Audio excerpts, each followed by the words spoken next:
Tuan-tuan sekalian, kamu balik melihat wajah mak kamu, lihat wajah ayah kamu, biar habis 5,000 tak lah.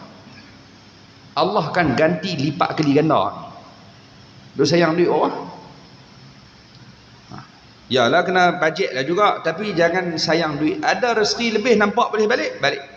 Tahu habis duit. Balik tengok muka depa tu, pahala besar. Ni tak balik pasal takut duit habis. Lah.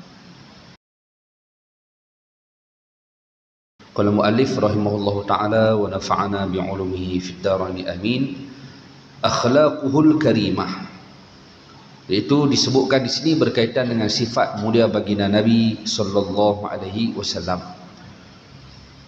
Ishtahara sallallahu alaihi wasallam baina qaumihi bi jami'il khisalil mahmudati kasidqi wal amanati wal hilmi wal haya'i wat tawadhu' hatta laqabuhu bil amin. Baginda Nabi terkenal dalam kaumnya dengan memiliki semua perangai yang terpuji. Dan sebut apa sahaja perangai yang terpuji, semua ada kat Rasulullah sallallahu alaihi wasallam. Semua. Kita aku ada orang di kalangan kita yang pemurah ataupun dermawan, tapi dia akan ada sifat kekurangan yang lain. Dia dermawan tapi dia cepat marah. Ada orang yang lambat marah tapi kedekut. Ya, ada kekurangan. Tetapi Nabi kita Muhammad sallallahu alaihi wasallam segala sifat yang terpuji ada kat Rasulullah. Sebutlah apa? Karena Nabi adalah orang yang akhlaknya dimuliakan oleh Allah Subhanahu wa taala sehingga Allah memuji Nabi di dalam Al-Quranul Karim. Baik. Jadi antara contoh yang disebutkan baginda Nabi terkenal dengan sifat-sifat yang terpuji, antaranya bercakap benar. Nabi dikenali di kalangan kaumnya orang yang tak pernah bohong. Tak pernah bercakap bohong. Payah. Kita payah bohong sedia. Dan nak ambil sifat dan perangai Nabi sallallahu alaihi wasallam, Nabi tak pernah berbohong. Tak pernah. Kau lah nak melawak akan bohong. Melawak tak bohong ni. Tak. Nabi kata bercakap benar itu Nabi sebut dalam satu hadis, kata Nabi sallallahu alaihi wasallam, bercakap benar itu membawa kepada kebaikan. Dan kebaikan akan membawa kepada syurga. Siapa yang selalu cakap benar, dia akan dicop sebagai orang yang benar. Allah akan boh dia ni memang dia yang cakap benar. Dan cakap benar kata Nabi bawa kepada kebaikan. Walaupun pahit, tapi kalau benar tu betul, ada kebaikannya insya-Allah. Cakap bohong bawa kepada keburukan. Keburukan akan bawa kamu ke neraka. Siapa yang rajin cakap bohong akan dicop sebagai pembohong. Nauzubillah. Jadi Rasulullah tak pernah berbohong, tak pernah. Orang bohong ni apa dia? Bohong ni al-kadhib, dalam bahasa Arab disebut al-ikhbaru bima yukhaliful waqi'. Dia mengkhabarkan satu perkara yang bercanggah dengan keadaan semasa. Kalau waktu sekarang, contoh tuan-tuan di luar hujan lebat, tiba-tiba dia kata di sekarang ni cuaca elok, tak hujan apa. Mohong. Luar hujan yang kata tak. Kamu bercakap satu perkara yang bercanggah dengan keadaan semasa. Dengan situasi. Kamu bohong. Jadi Nabi tak pernah bohong. Tak pernah. Sentiasa bercakap benar. Sehingga dikenali di kalangan kaumnya. Kalau Muhammad ni, dia tak pernah bohong. Kalau kalangan masyarakat kita akan sebut budak-budak. Budak-budak kan arti bohong dia kata. Siapa habaq? Budak lagi kuat bohong. Jangan percaya. Dulu kok kata budak-budak tak arti bohong. Cek balik tengok. Pak dia pernah kencing kedua ya. Yang tak pernah bohong ni tuan-tuan sekalian, Nabi kita Muhammad sallallahu alaihi wasallam. Tak pernah bohong. Sifat mulia. Kemudian amanah. Lawan kepada amanah khianat. Al-ghulul. Lawan khianat, lawan kepada amanah al-ghulul. iaitu pecah amanah, khianat. Nabi orang yang bersifat dengan sifat amanah, iaitu lawannya khianat. Nabi tidak pernah mengkhianati apa perkara yang diberikan, tugas ke, apa ke, jawatan ke, urusan apa pun. Nabi tidak pernah pecah kepada amanah tersebut, tak pernah. Lepas tu bab amanah ni tuan-tuan sekalian, Nabi ada sebut dalam satu hadis yang lain, kata Rasul sallallahu alaihi wasallam, man faraqa ar-ruhul jasada wa huwa bari'un min salasin dakhala al-jannah. Siapa-siapa yang roh dan jasadnya terpisah dalam keadaan mereka terselamat daripada 3 sifat, maka tempat mereka dalam syurga. Al-kibri wal ghululi wad dain. Min al-kibri wal ghululi wad dain, kata Nabi, iaitu daripada takabur, khianat, hutang. 3 ni jangan ada.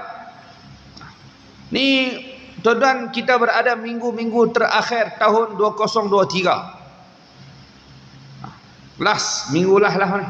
Nak masuk 2024. Tuan-tuan bukan tahu tu siapa nak hidup sepanjang tahun 2024 dan kedak jumpa. Tak tahu nak mati bila. Tuan-tuan yang dirahmati Allah sekalian, ibu-ibu yang dirahmati Allah, nak mati bila bukan usaha, bukan kerja kita. Cuma yang kita boleh usaha dan ikhtiar, pastikan ketika kita mati, kita bukan orang sombong, kita bukan orang yang pecah amanah, kita bukan orang yang ada hutang tak erti bayar. Tak. Mati jangan ada 3-3 orang. Itu semua sifat yang terkeji. Pastikan ada sifat terpuji macam Nabi. Apa, cakap benar, amanah. Sifat mulia Rasulullah. Tengok, lambat marah, sifat Nabi. Bagi ada, jangan ada sombong, jangan ada khianat, jangan ada bohong, jangan ada hutang saja tak mau bayar. Oh, berat, tak bau syurga. Orang yang sombong, dan siapa yang ada dalam hatinya sebesar zarah sifat sombong, tak ada tempat dia untuk syurga. Buang siap-siap sebelum kamu mati bertemu dengan Allah. Jangan ada sombong,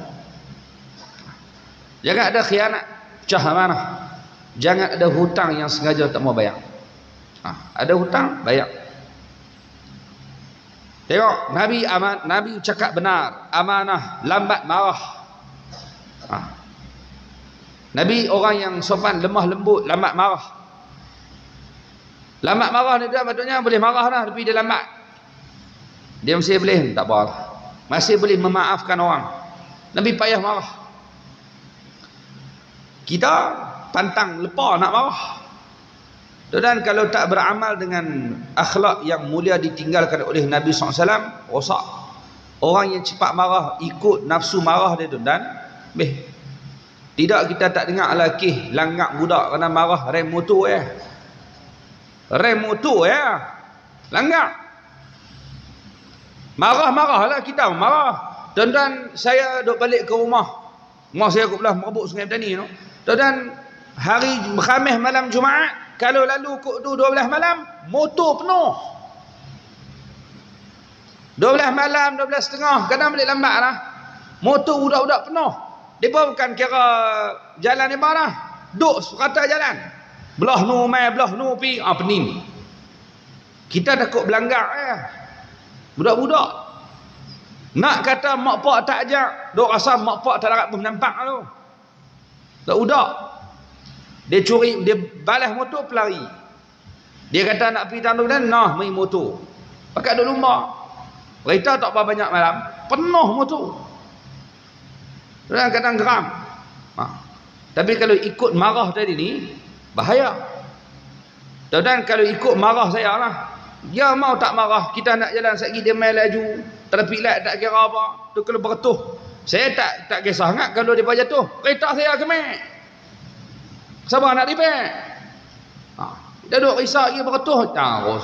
Jadi marah. Dan kalau ikut marah saya turun pakai baju rembo. Nampak horak tu. Kalau ikut marah lah. Dan kalau ikut marah, bertindak ikut marah, rosak. Lepas tu Nabi kata jangan marah. Ambil perangai Nabi, lambat marah. Kalau ikut nak marah, sabar. Kamu takkan rugi kalau kamu ikut perangai Nabi SAW. Lambat marah. Kalau orang lain marah dah, dia boleh relax lagi.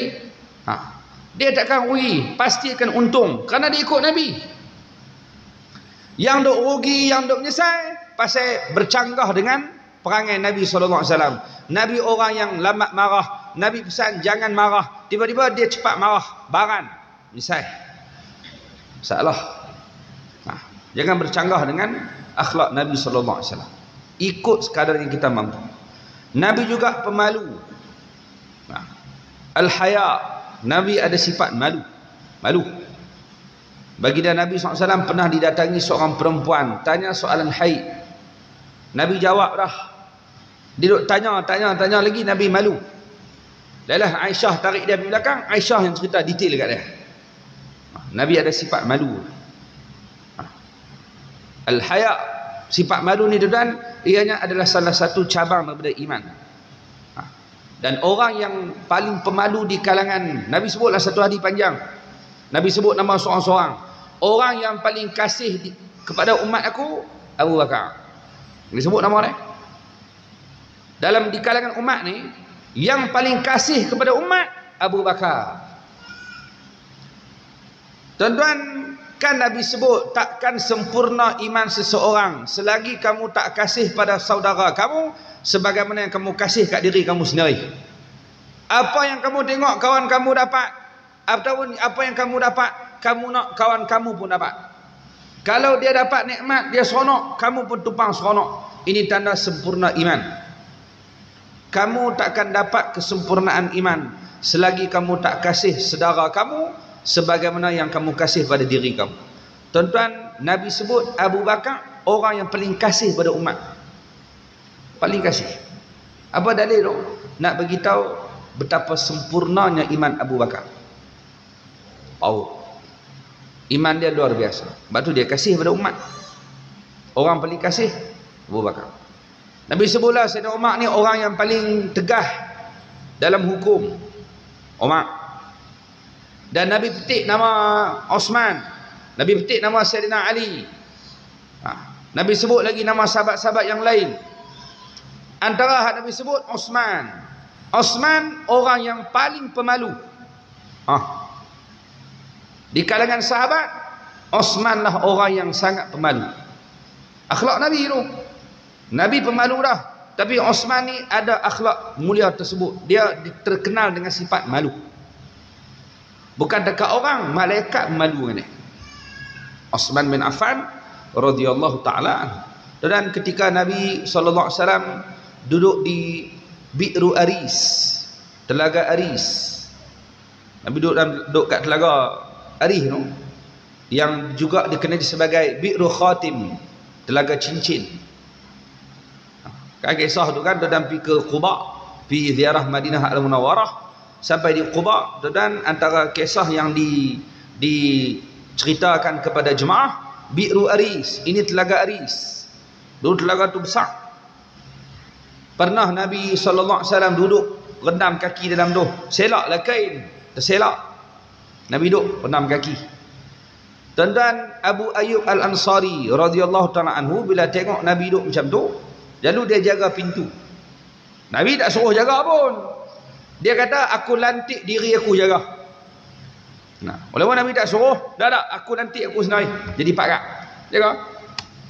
Abu Bakar mai. Jadi nak mai buat apa ni? Nak jumpa Nabi, tunggu saat. Dia masuk, wahai Rasulullah, Abu Bakar nak masuk boleh tak? Nabi tak suruh dia jaga pun. Bila nak jaga. Nabi kata, boleh. Abu Bakar masuk. Duduk sebelah kanan Nabi. Kain Nabi duduk dalam tu.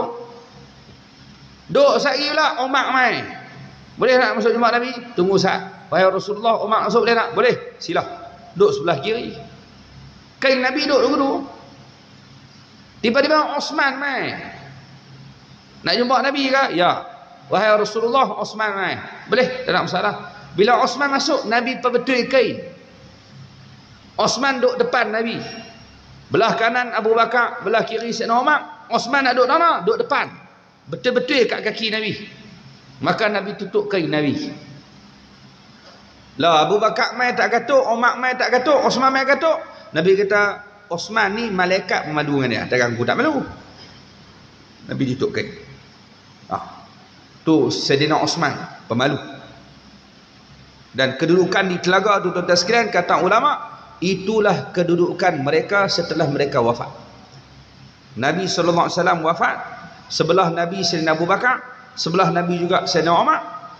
Kemudian Sayyidina Osman berbetulan dengan makam Nabi di Baqi'. Kalau tengok makam Sayyidina Osman, betul dengan kaki Nabi. Betul-betul berbetulan dengan kaki Nabi SAW. Maknanya itulah keadaan mereka ketika duduk di telaga. Jadi tuan-tuan dan rahmati Allah sekalian, Nabi ada sifat pemalu. Ada. Osman, ya ada sifat pemalu. Tapi sifat yang lain menang kat orang lain pula. Nabi kumpul semua. Dia bercakap benar. Dia pemalu. Nabi SAW orang yang lambat marah. Semua ada kat Rasul SAW. Dan Nabi juga seorang yang tawadhu', merendah diri. Merendah diri. Tuan-tuan, ada seorang ustaz, dia sebut kat saya ni, Ustaz Hidayat ni suka meninggi diri. Suka pandang rendah kat orang. Tak pandang rendah menghadap kemeter. Saya berdiri tinggi tengok dia rendah, saya pandang rendah lah. Dia suka meninggi diri. Takkan tak meninggi diri, dah tinggi. Merendah diri tuan-tuan bukan suruh duduk rendah, tidak. Tapi kamu letakkan kamu sama macam orang lain, tak ada kelebihan apa-apa. Biasa, orang biasa. Tawadhu'. Nabi SAW ketika ziarah orang sakit, dalam Syama'il ada cerita, dalam syarah pun ada sebut, tuan-tuan, Rasulullah ketika iyadatil marid, kata Imam Iraqi dalam Alfiyah dia, bahasa Arab kalau ziarah orang sakit, dia tak sebut ziarah, dia sebut iyadah.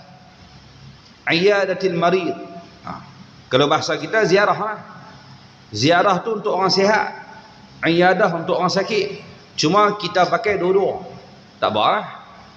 Nabi kalau iyadatil marid, iaitu menziarahi orang sakit, Nabi akan pi ziarah dalam keadaan tak pakai kasut.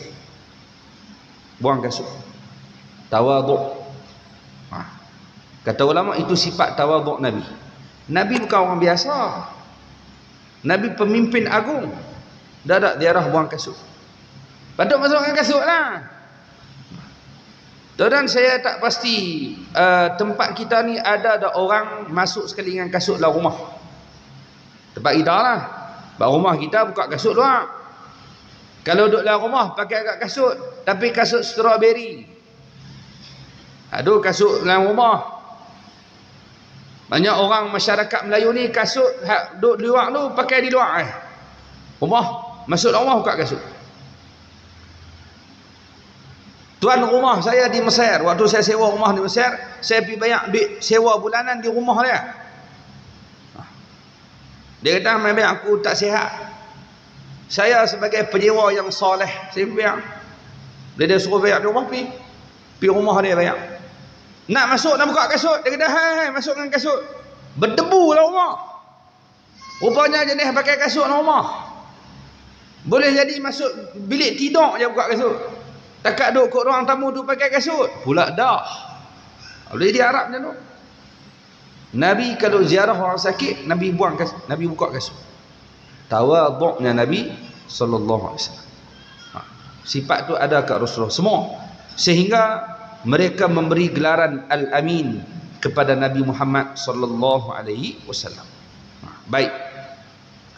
Wa kana qaumuhu wa 'ashiratuhu yuhibbunahu hubban 'azima wa yahtarimunahu ihtiraman zaida. Semua kaum keluarganya menyayangi Nabi dengan kasih sayang yang bersangatan, dan mereka amat menghormati Nabi dengan penghormatan yang luar biasa. Sayang sungguh dan hormat mereka kepada Rasulullah sangat luar biasa. Berkenaan Nabi sudah kecil, ini bukan calon-calon awam. Kasih sungguh, hormat sungguh. Dan disebutkan waqad hafizahu Allah mundu sigharihi min a'malil jahiliyah falam yashrab khamra wa lam yasjud li sanam. Allah memelihara baginda Nabi sallallahu alaihi wasallam semenjak kecil dari melakukan perbuatan jahiliyah. Dan daripada kecil Nabi SAW dipelihara oleh Allah daripada buat perkara jahiliah. Maknanya kalau perkara sebut walaupun taklah kesalahan tu besar, tapi nampak macam tak comel pada adab, tak buat. Allah jaga siap. Kita dah pernah sebut dulu ketika Rasulullah kecil, ada remaja ajak Rasulullah pergi kenduri. Ada karaoke, ada menyanyi dan menari dan sebagainya. Dan Nabi dalam perjalanan lena, ngantuk. Terlena, sedang-sedang habis lah. Patah balik. Esok Nabi pula sampai tempat yang sama, ngantuk, lena, sedang-sedang habis dah, patah balik. Dan dah 2 kali jadi macam tu, Nabi tak mau pergi. Nabi tak pergi, tak sampai pun. Kenapa macam tu? Allah jaga supaya Rasulullah tak pergi tempat-tempat macam tu. Dan bila Nabi berdakwah, tak ada siapa boleh serang Rasulullah. Hang Rasul duk cakap banyak Muhammad, hang pun pergi dulu. Tak boleh. Mana boleh kata? Tuan-tuan, dakwah kita jadi terbantut kerana dulu kita pernah buat jahat. Dan sebab tu sembunyikan kejahatan yang lampau tu sudut cerita kau orang. Allah dah tutup rapat terus. Dengan duk cerita kau orang. Nak buka apa? Allah dah tutup lah. Allah dah tutup aib kamu, kamu pergi buka. La ilaha illallah. Hak dosa lampau tutup bang. Berubah dah kan? Taubat dah kan? Tutup. Jangan nak buka lah. Ni cerita kat anak dia. Dulu kalau hampa nak tahu ada. Cerita dulu masa dulu makanan barang murah habis kurang. Tak apalah dulu ayah pergi sekolah bawa 3 upang tu cerita apa? Kisahlah. Ada seorang ayah cerita kat anak lelaki dia kata dulu masa saya kecil-kecil dulu kedai ni sekupang tapi boleh dapat macam-macam. Ropok boleh dapat, coklat boleh dapat, aiskrim boleh dapat, sekupang cerita kat anak dia. Mana dahsyat no sungguh no. Murah sungguh ayah no macam-macam dapat. Dia bukan murah. Sekupang tu beli coklat hak ling balah. Orang dia dah menyepak. Sekupang lah beli hak sekupang hak ling balah. Dah ada cerita kat anak dia ayah dulu ni. Mana kedai ayah tak balah. Semua ayah balah. Dia cerita buruk dia dulu. Ayah macam tu, ayah macam ni, ayah macam tu dulu. Anak dengar. Dalam bila esok anak dia buat jahat, anak dia akan kata apa? Ayah mu jahat lo. Yang cerita apa? Patutnya tutup cerita lampau tu. Cerita hak elok. Jangan buka. Tuan-tuan, kerana dakwah kita akan terbantu. Dia pantun balik kat kita apa? Tak boleh. Dan saya cakap banyak hang boleh lebih kurang kuat dulu. Nak kata apa? Betul dia kata tu betul. Dulu tu cerita dulu. Tapi Rasulullah siapa tak boleh nak balas? Mana ada? Bila Nabi kata jangan buat macam ni, jangan buat macam ni. Hang pun pergi kat kenduri tu. Mana? Tak ada. Jadi tuan-tuan, Allah jaga. Nabi kita Muhammad SAW dijaga oleh Allah. Baginda tidak pernah minum arak dan tidak pernah sujud kepada berhala. Wa akramahu Allah qabla an-nubuwati bi mu'jizatin dallat ala 'idhami mustaqbilihi minha tasghirul ghamamati lahu fi safratihi tsaniyah ila Syam. Dan Allah memuliakan Nabi kita Muhammad SAW dengan beberapa keistimewaan sebelum dilantik menjadi Nabi. Kita dah sebut dah mukjizat, perkara yang luar biasa diberikan oleh Allah kepada Rasul selepas Rasul dilantik.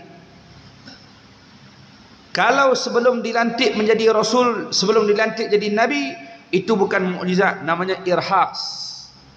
Sebelum irhas, selepas mukjizat. Jadi di sini dia sebut, bab dia terjemah dengan beberapa keistimewaan. Allah bagi banyak kat Rasulullah. Antaranya disebutkan menunjukkan ke atas masa depannya yang hebat. Antaranya baginda dipayungi awan dalam perjalanan ke Syam kali yang kedua. Kita dah sebut dah itu ketika Nabi berjalan ada awan follow ke atas. Itu bukti kata ini bukan orang biasa. Ini adalah Nabi Allah yang akan dilantik sebagai Nabi akhir zaman. Nabi ditunjuk oleh Allah satu persatu kelebihan yang ada pada Nabi sallallahu alaihi wasallam. Baik, kita baca sikit lagi untuk kita perhabis fasal yang pertama. Hayatuhu qubailar risalah, iaitu kehidupan Nabi SAW ketika hampir nak dilantik menjadi Rasul. Dan tengok perkataan Qubail, disebut Qubail, dia tak sebut Qabla, disebut Qubail. Qabla sebelum, Qubail pun sebelum, tapi Qubail ni dekat-dekat dah, kecil lagi daripada sebelum tu. Bahasa Arab. Saya bagi contoh mudah. Dan cucu Nabi ada nama Hasan. Sayyidina Hasan lahir tahun ke-2 kalau tak salah. Dia lahir pada tahun ke-2 ke ketiga, ketiga hijrah. Dia beranak tahun ketiga hijrah lepas perang Uhud, Hasan. Tahun ke-4 beranak pula Husain. Tuan-tuan, kalau sebut Hasan dengan Husain, mana adik mana abang? Abang Hasan, Husain adik. Kenapa Husain jadi adik? Kerana kalimah Husain diambil daripada kalimah Hasan. Qabla Qubail, Hasan Husain, Fadil Fudail, Umar Umair. Maksudnya yang ditambah ya, dan nampak sebutannya lain sikit tu, itu dalil kata itu kecil lagi pada hak asal. Bahasa Arab lah. Tengok bahasa Arab macam mana. Tak ada abang dah, mana abang mana adik. Ini nama apa? Ini Hasan, ini Husain. Oh, Husain lagi kecil pada Hasan. Hasan baik, Husain baik juga tapi kecil pada Hasan. Jadi bila Qubail sebelum, tapi dekat-dekat dah nak dilantik oleh Allah menjadi Nabi. Jadi tak samalah 3 tahun sebelum Nabi dilantik dengan 30 tahun sebelum dilantik. Kan jauh yang tu. Umur Nabi 10 tahun sebelum, umur Nabi 37 sebelum. Kerana Nabi dilantik umur 40. Nabi dilantik jadi Rasul menjadi Nabi umur 40. Kalau umur Nabi 37, kita akan sebut sebelum dilantik. Umur Nabi 10 tahun juga sebelum dilantik. Dua-dua sebelum, tapi yang ni kecil lagi pada hak ni. Dia dekat lah. Sebab dia guna perkataan Qubail. Baik. Apa kehidupan Nabi sebelum dilantik? Tuan-tuan yang dirahmati Allah Subhanahu wa taala, disebutkan di sini, "Hainama qarabar arba'ina min umrihi ahabbal ibti'ada 'anil nasi wal ibadah." Ketika menghampiri umur 40 tahun. Umur 40 tahun, tuan-tuan sekalian, dituntut untuk kita baca satu doa. Doa tu ada dalam surah Rum.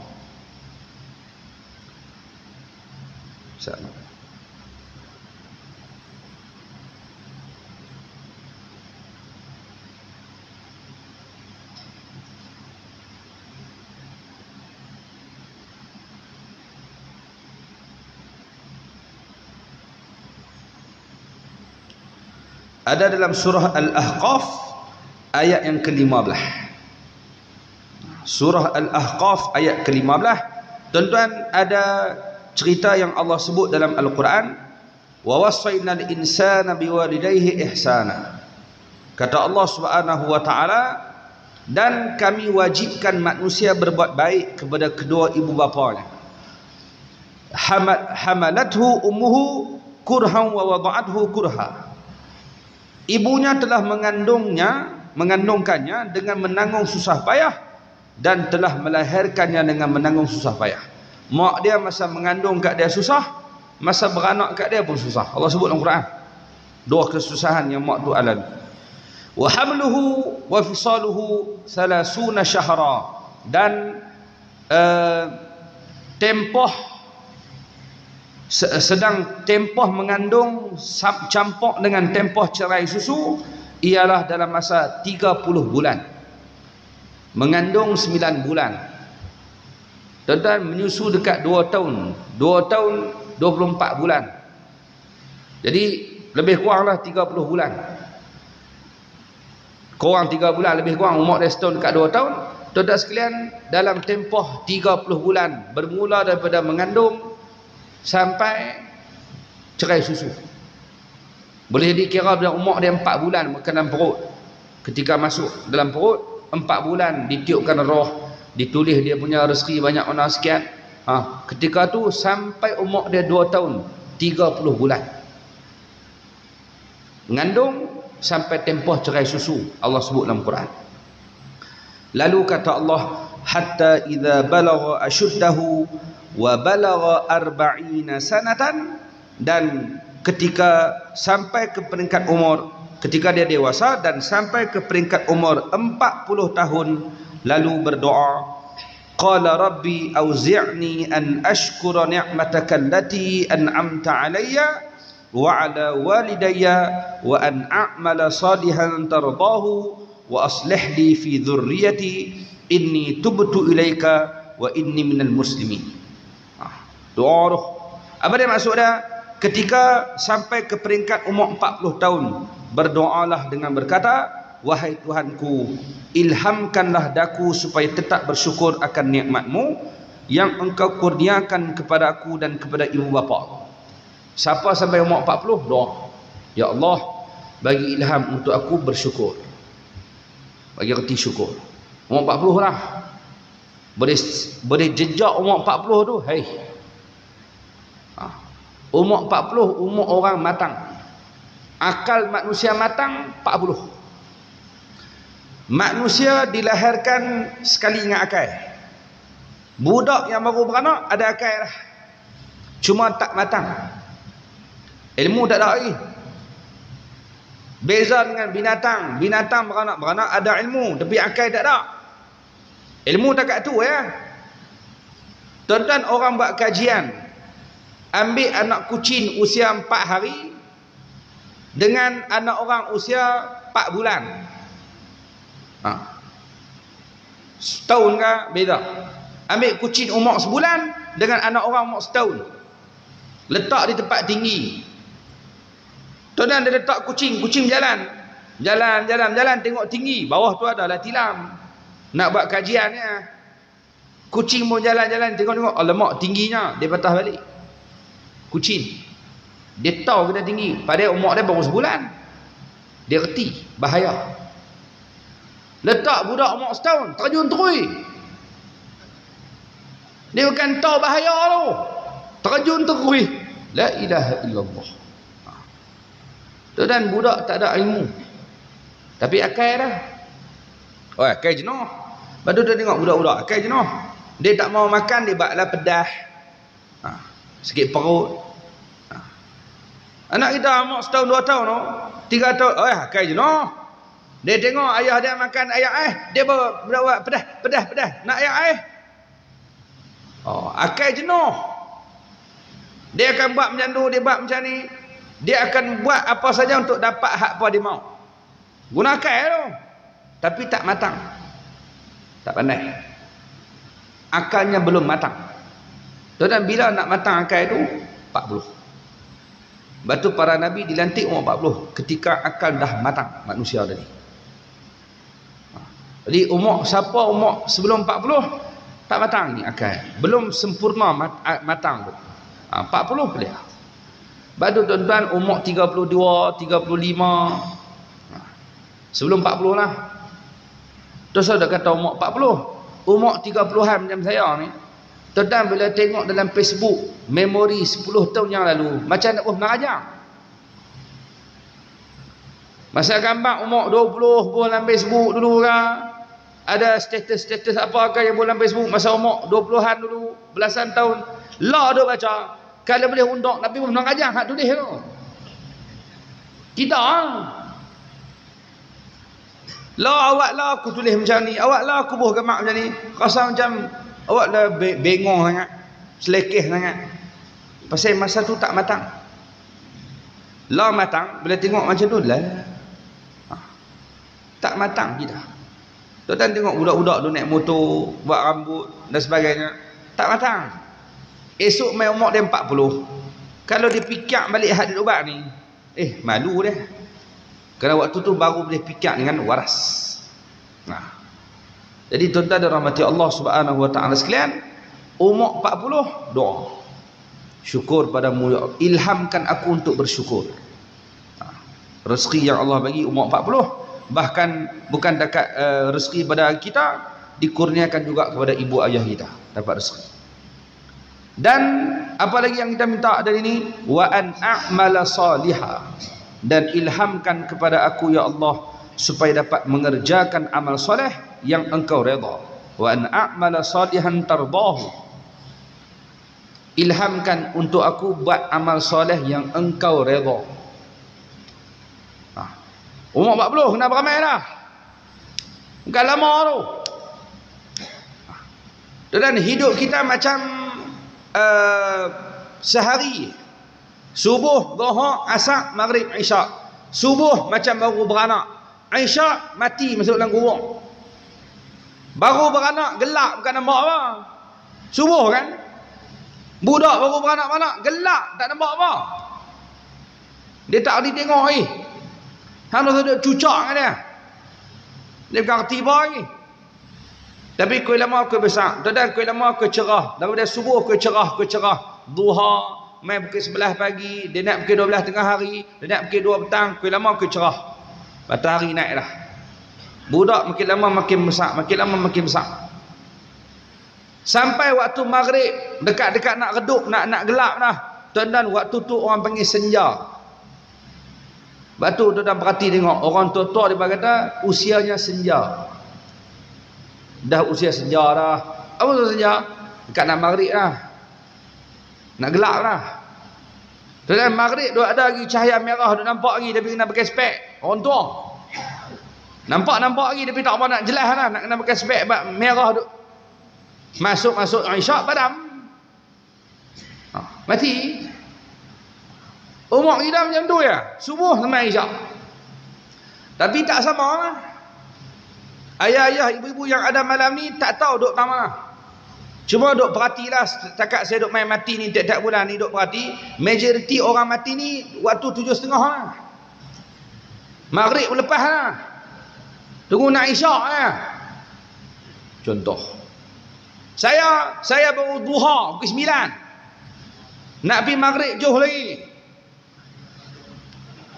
Saya sebut, hakikat tak tahu, kita duk tak mana tak tahu. Dan Allah nak ambil nyawa seketui bukan kita tahu. Kita tak tahu. Ada orang tengah sihat mati.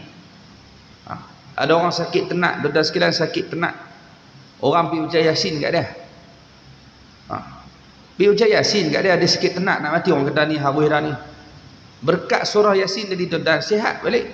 Tak mati orangnya. Hak baca Yasin kat dia 3 orang mati ya. Bukan kita tahu nak mati, siapa nak mati tak tahu. Cuma dan doa kepada Allah, ya Allah, ilhamkan kepada aku untuk beramal dengan amal soleh yang engkau redha.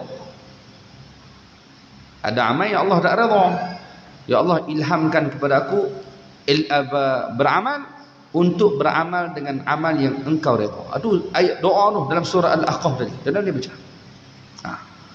Dan wa aslih li fi dzurriyyati, ya Allah, dan jadikan sifat-sifat kebaikan meresap masuk ke dalam jiwa keturunanku. Waktu tu nak tengok anak-anak zuriat kita jadi elok. Umur kita 40 dah, tua dah. Bagi masuklah kebaikan ke anak-anak zuriat aku jadi orang-orang baik. Inni tubtu ilaika wa inni minal muslimin. Sesungguhnya wahai Allah, aku bertaubat kepada engkau, dan sesungguhnya aku adalah di kalangan orang-orang Islam yang tunduk patuh kepada ajaran. Jadi siapa yang sampai umur 40, maka baca doa yang telah diajarkan oleh Allah dalam surah Al-Ahqaf tadi, ayat 15. Baca ayat surah doa. Tak ingat doa hak Arab, hafal hak Melayu. Ilhamkan kat aku ya Allah, bersyukur bukan dekat kurnia yang kau bagi kat aku, kat mak pak aku pun dapat. Lepas tu ilhamkan kat aku untuk buat amal yang engkau redha.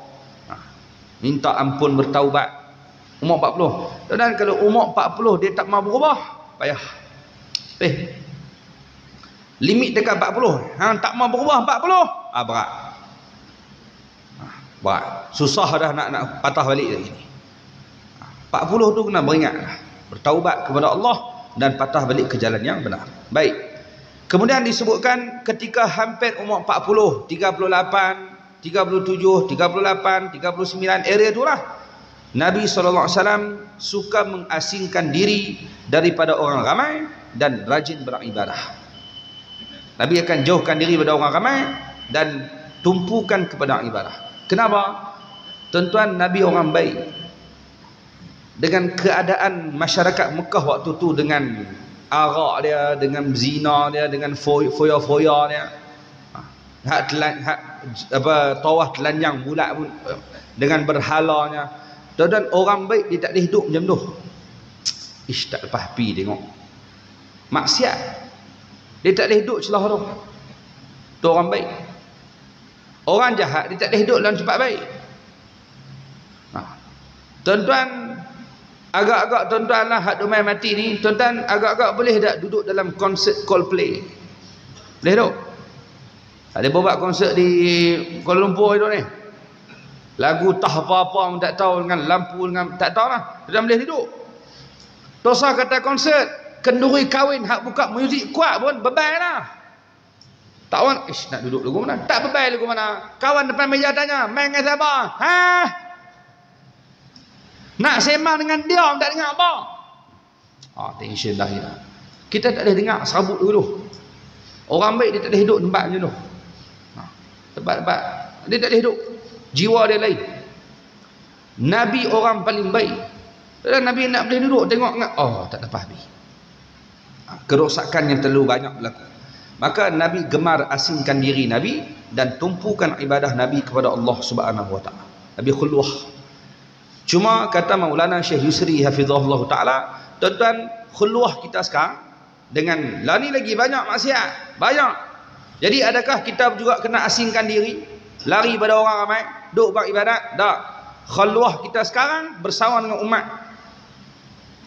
Kena duk ramai-ramai. Duk macam ni. Bukan lari duduk dalam gua, hang duduk dalam gua, duduk dalam gua. Lepas tu masjid kosong. Tak, khulwah kita dengan umat, masyarakat. Duduk dengan masyarakat yang ramai, buat baik tadi, tu khulwah kita. Ni kita bukan asingkan diri dengan orang ramai, kita pergi duduk dengan orang baik-baik, tu khulwah lah tu. Zaman lah. Pasal apa tak main mati lah, saya berkhulwah. Nak kena maki.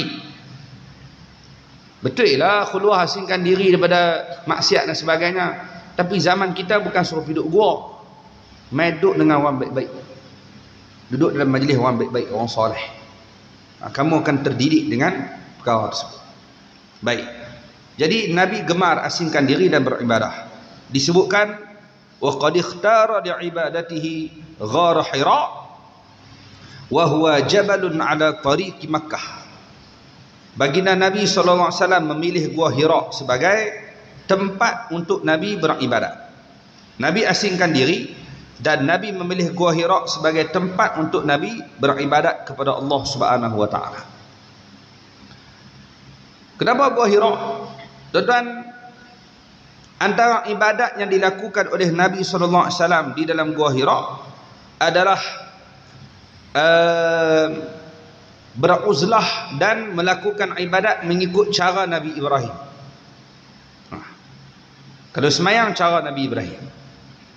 Ada juga ibadat yang Nabi buat dalam Gua Hira dengan cara bertafakkur, memikir kebesaran Allah. Ibadat tu.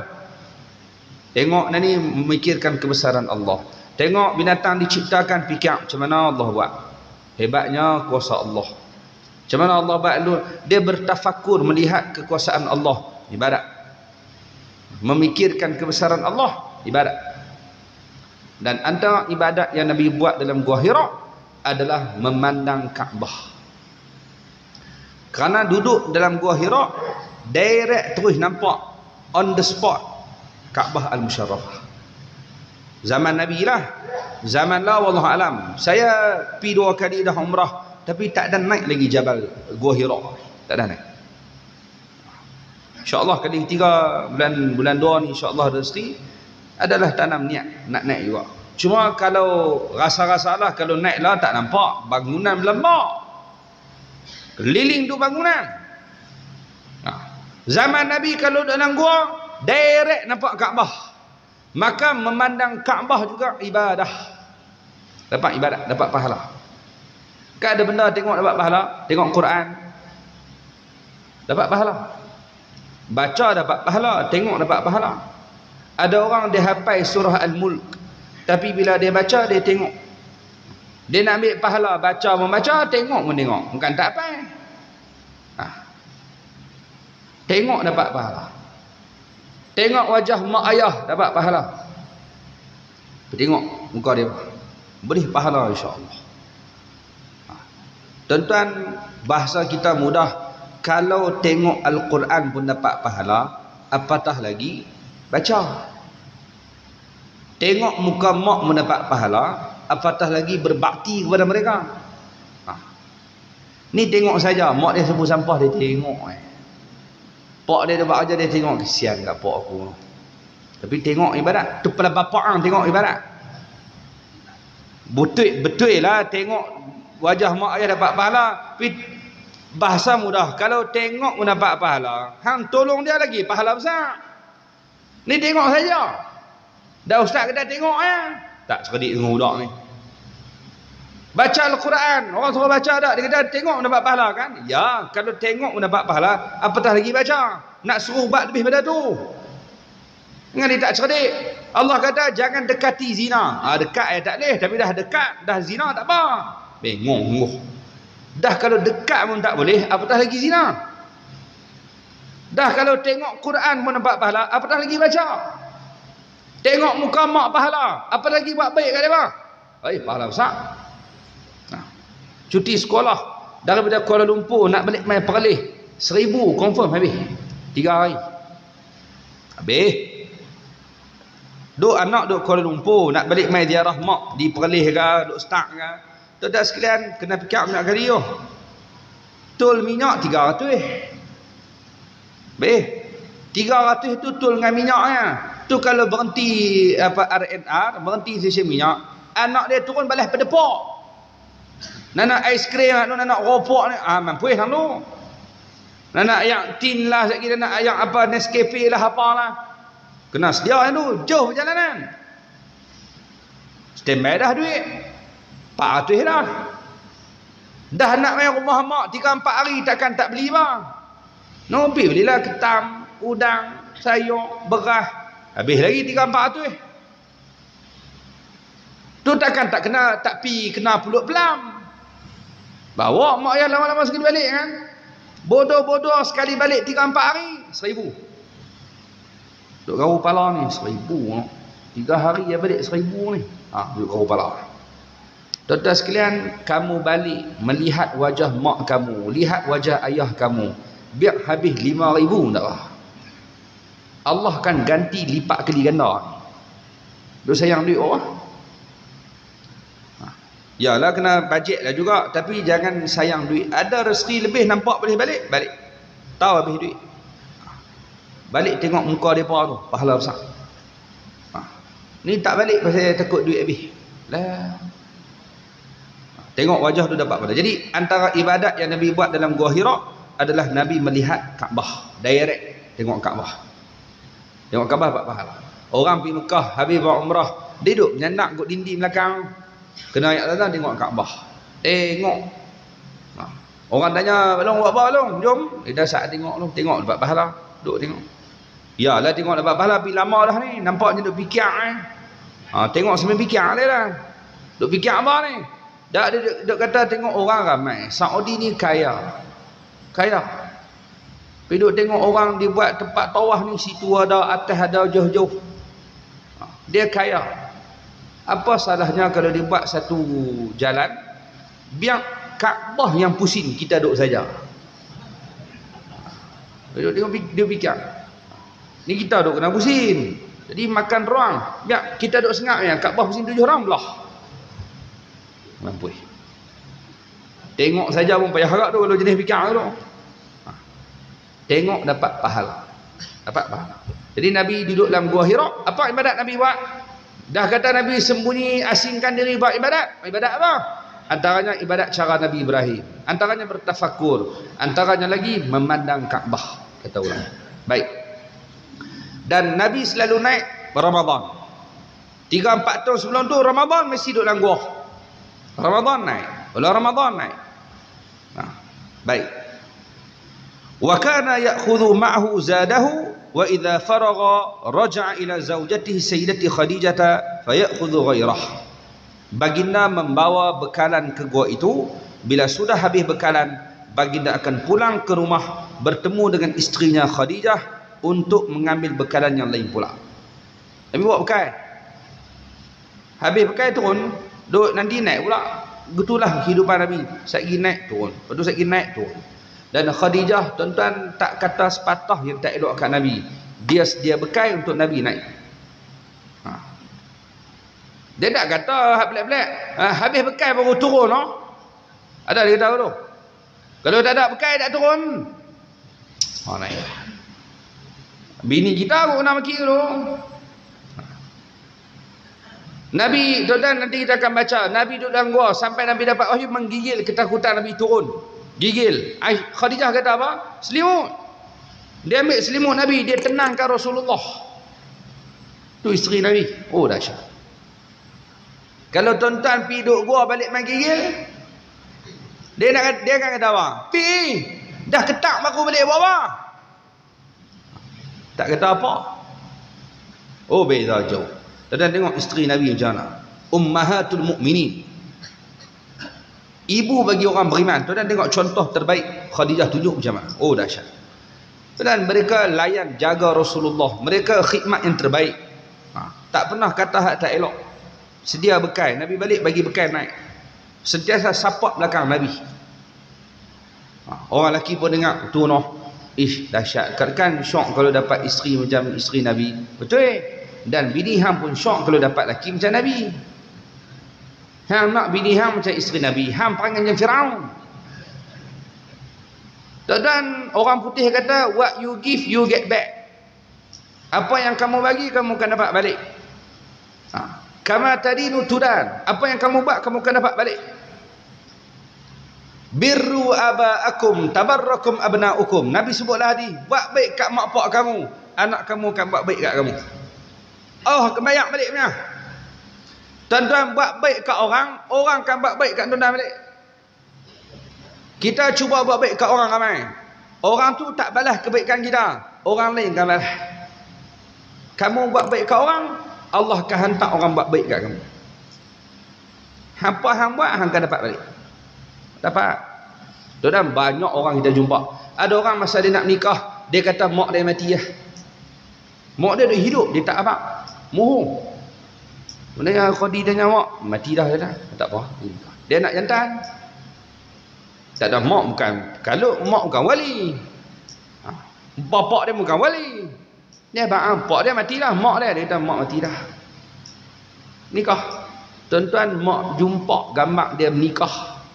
Nampak gambar dia menikah baru kantoi. Rupanya habaq mak mati.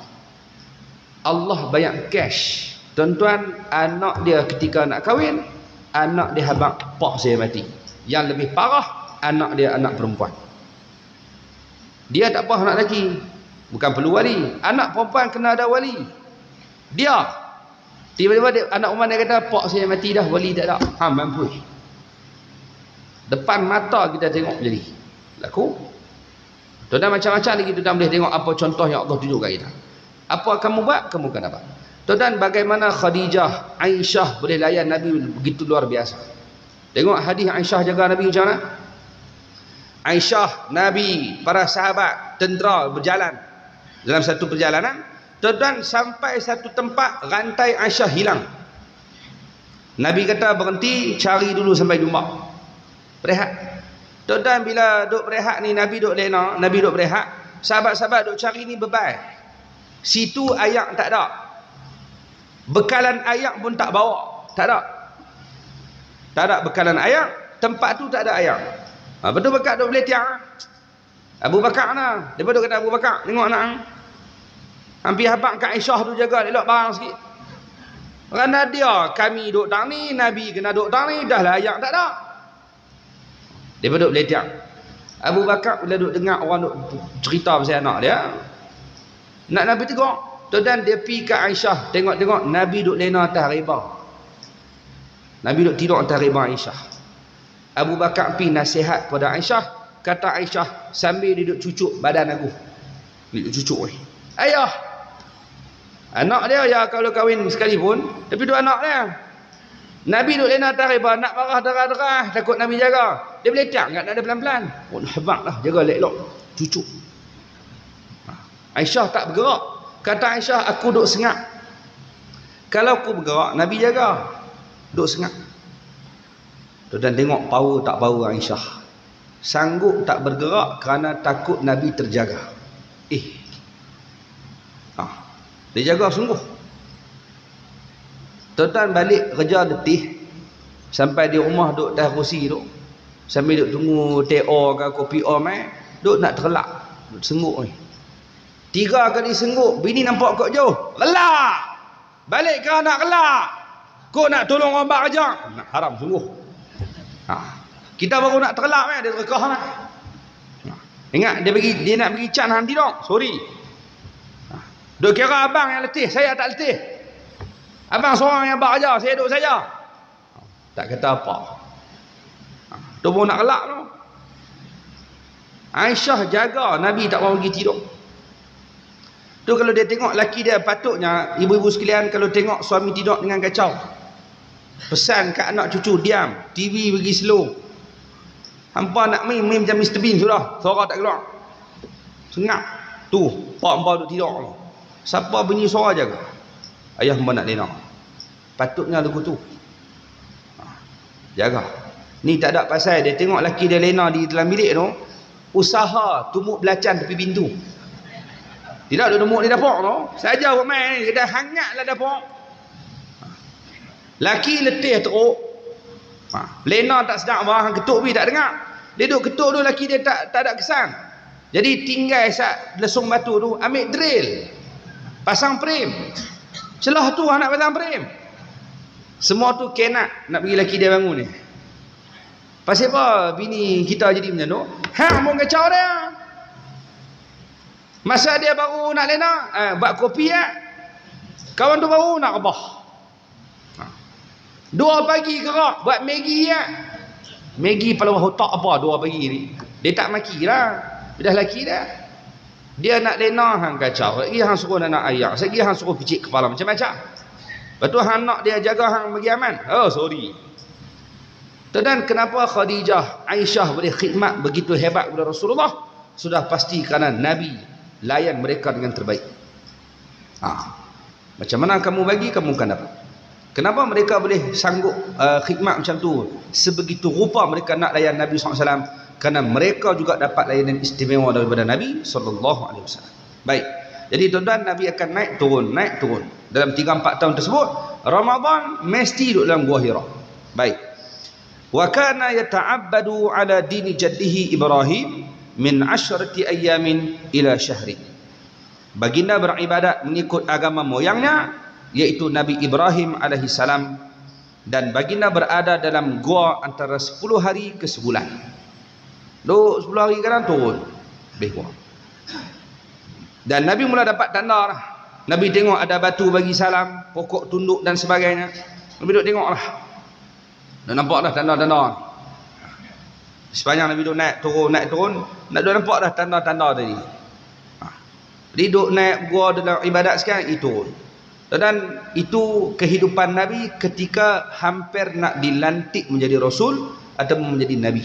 Umur Nabi 40. Jadi insya-Allah nanti kita akan sambung bagaimana permulaan wahyu bagi Nabi sallallahu alaihi wasallam, iaitu ketika genap umur Nabi 40 tahun. Dah masuk dah fasa yang kedua. Jadi tuan-tuan, yang ni kita akan sambung tahun depan insya-Allah. Bulan depan tak sambung dah, tahun depan baru kita sambung. Bulan 1 kita akan sambung fasa yang kedua, permulaan wahyu bagi Nabi sallallahu alaihi wasallam. Tuan-tuan, di sini kita akan bincang lebih terperinci sikit, kerana umur Nabi dilantik menjadi Rasul genap umur Nabi 40 kata ulama. Kalau genap 40 maksudnya bulan Rabiul Awal. Kerana Nabi nak Rabiul Awal. Rabiul Awal genap 40. Lepas tu Quran turun bila? Quran turun Ramadan. Tu semua tu akan ada sedikit perbincangan. Yang tu kita akan tengok pada pertemuan akan datang insya-Allah. Mudah-mudahan ada manfaat daripada apa yang kita kongsikan pada malam ni. Ada masa lapang, umur yang panjang, kita jumpa lagi pada masa akan datang. Semoga Allah merahmati dan berikan kebaikan kepada kita semua. Dan ayah-ayah, ibu-ibu dan rahmat sekalian, berdoalah semoga kalau ada amalan soleh yang kita buat sepanjang tahun 2023 ni, kalau ada amal soleh, ya Allah, walaupun ada cacat celah, lubangnya banyak, tapi tolonglah terima ya Allah amal kami yang sedikit tersebut.